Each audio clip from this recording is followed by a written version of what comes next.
residents. And what I find is that a lot of people, even though they get the number and they really, maybe they get a referral, somebody tells them to call us to see if they'd be a good fit for our program, if we'd be a good fit for them.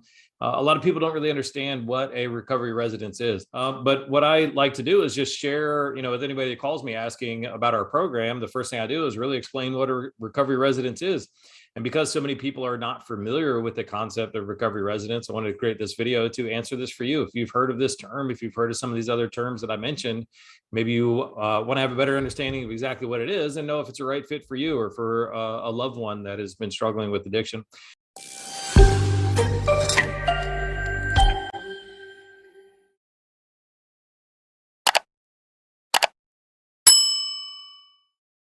Hey, it's Garrett. So I just wanted to shoot this video to answer a question I get all the time is, what is a recovery residence? So I get asked that question all the time because I run a recovery residence. So a lot of times people are calling, they're looking for some kind of support or care following a detox or following an inpatient treatment.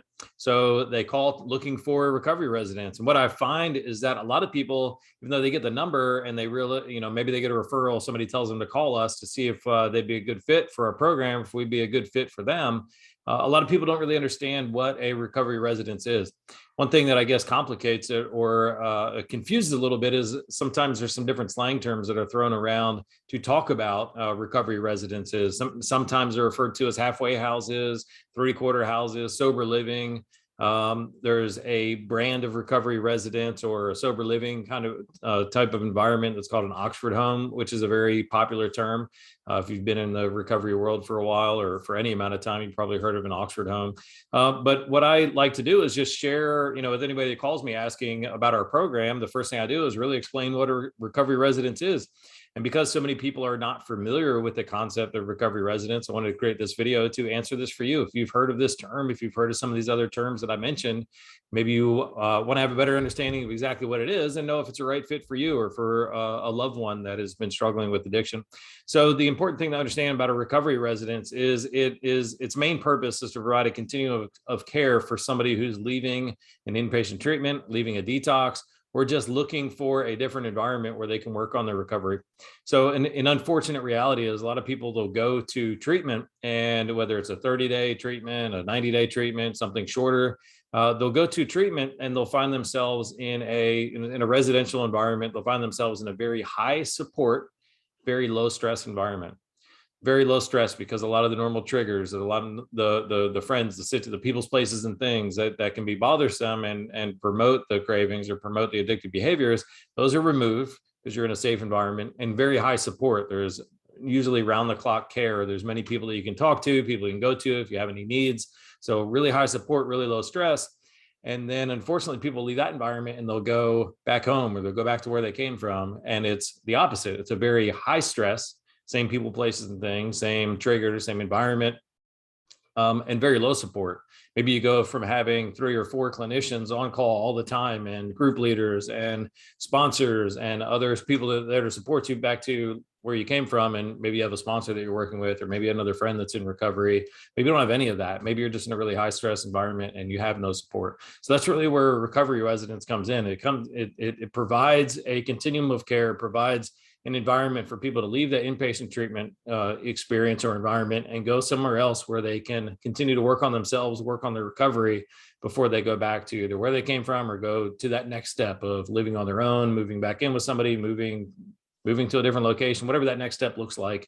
But it provides that opportunity for that experience, because the reality is a recovery journey is not something that you're going to establish and really secure in a short period of time, 14 days, 28 days, 90 days, even.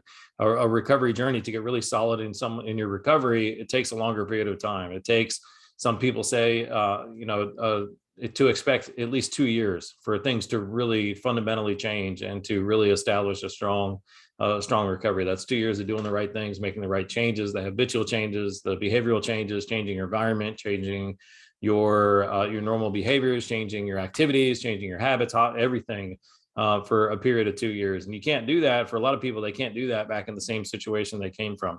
And that's, and even, I often tell people, if they're calling about a family member saying, I would, I'd be okay with them coming home and being in the same situation, or spouse, wives, husbands, that would be okay with them living back together. And what I often point out is the reality is even the most compassionate, understanding, loving, forgiving individuals, friends, family members, even the most supportive individuals, being back in that environment for somebody who's been struggling in active addiction or just come out of treatment, being back in that environment, even the best situation, being back in that environment can be very triggering, can be very shame-inducing, guilt-inducing, and all of those things can wear down somebody's self-efficacy, wear down their recovery capital, and make it harder for them to take those steps in their journey forward.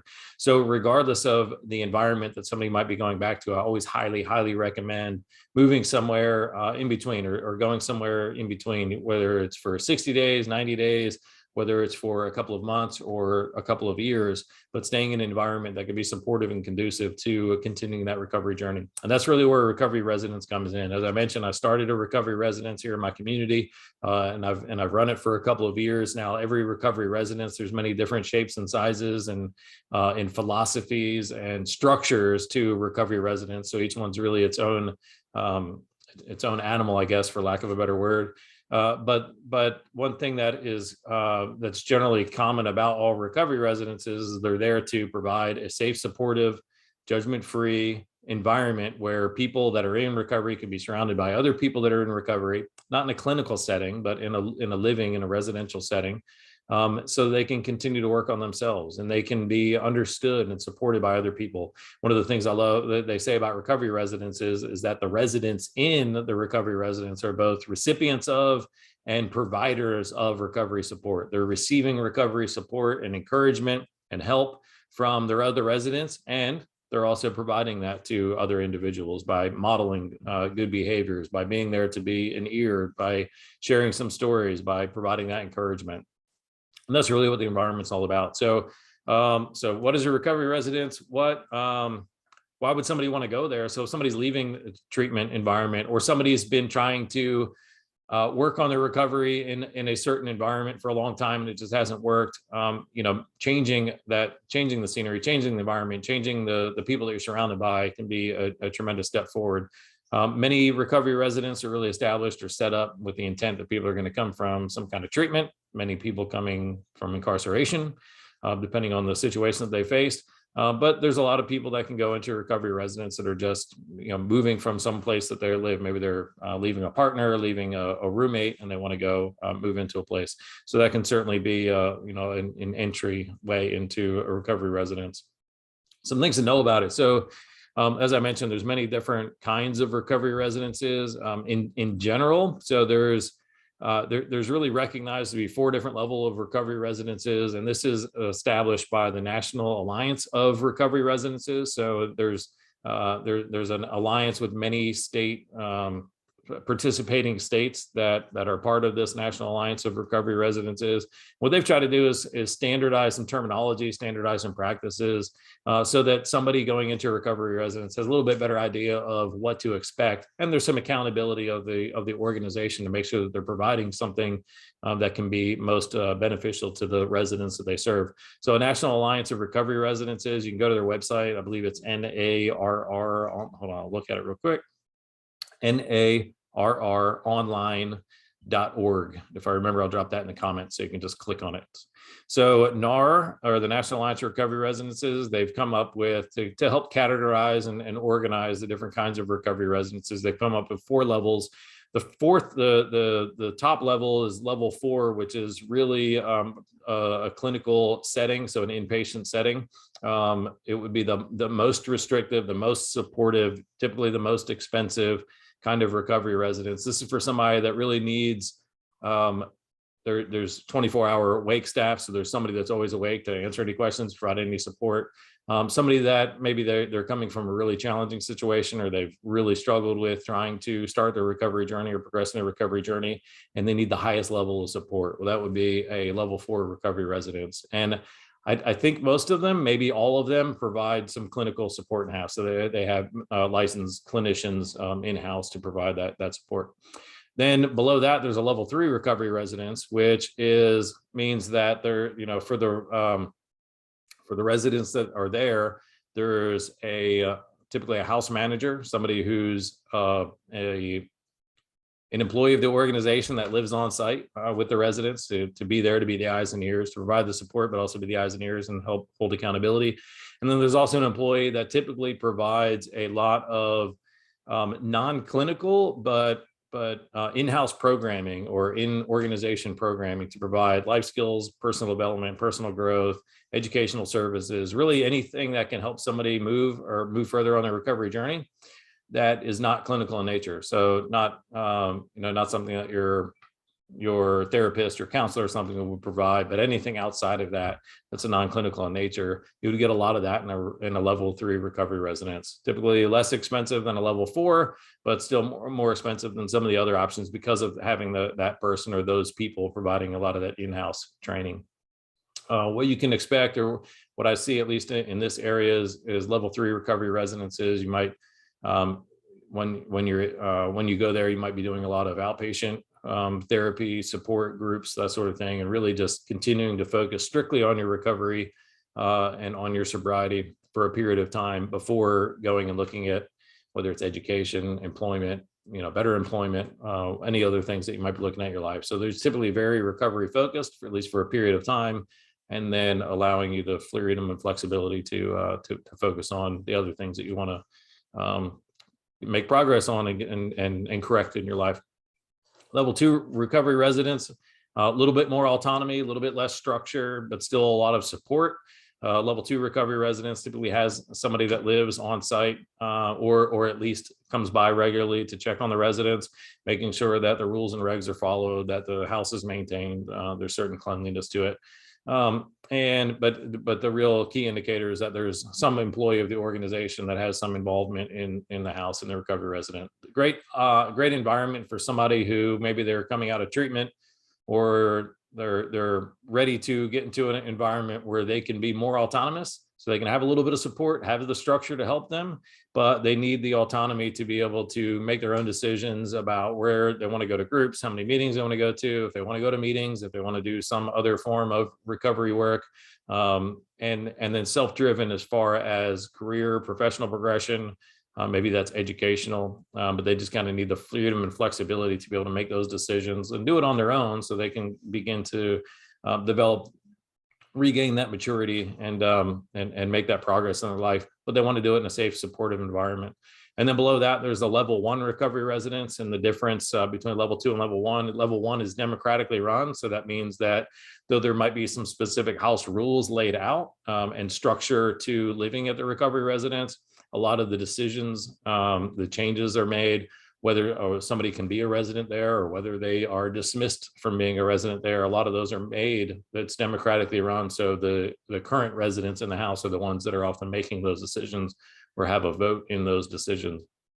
For the very popular term Oxford home, those are from NAR standards. They look at those as about a level 1, very similar to a level 1 recovery resident. And if you've heard of Oxford home, there's a couple thousand of them around the country. So in every state, there's many hundreds of them in some of the more populated states, but in many of the major metropolitan areas, you'll find at least one, if not a couple, Oxford homes. Those are typically, well, I'm curious. I think all of them are gender specific. At least the ones in my community, they're gender specific. I'm not sure. Maybe there's some larger Oxford homes in other communities where it's not, but I believe generally they are. So like in my community, we have 2 male Oxford homes. Each one houses 5 to 6 people. And then we have one Oxford home for women that holds 5 or 6 people. There's a great website you can go to find out more information about those, to find ones that are in your area, if that's something you're looking for. But if you have any questions about recovery resident, I'm not a subject matter expert. Of course, I've got some experience, and there's probably a lot of questions that I can answer. And if you have a question about a recovery residence that I can answer, then I'm probably interested myself and would like to go look it up and find the answer. So please, you can drop it in the comments. You can reach out to me personally, send me a message. I'd love to hear about it. So recovery residents, big recap. So if really the main focus of recovery residents, that continuum of care, providing support and encouraging environment, safe, supportive environment for people that are coming out of treatment, or coming out of an active use situation. And the main focus is providing that support, being the providers of and recipients of that recovery support for the residents that are there, being in a place where an individual can continue to work on themselves, work on their recovery, work on their life, get a lot of things back together in their life, living in that safe, supportive environment, so they can take those next steps. Because let's be honest, too often, there's, it's unfortunately joked, but there's some truth to it. A lot of treatment facilities, it seems like they have a revolving door. People keep going many times. And if you've been to a treatment facility, I'm sure that there were people that you talk to in your groups that have been there 5, 6, 7 times, or been in a treatment, 5, 6, 7 times. And that's a sign of the real struggle that a lot of people have from going from that really supportive environment back to a very toxic environment that they came from.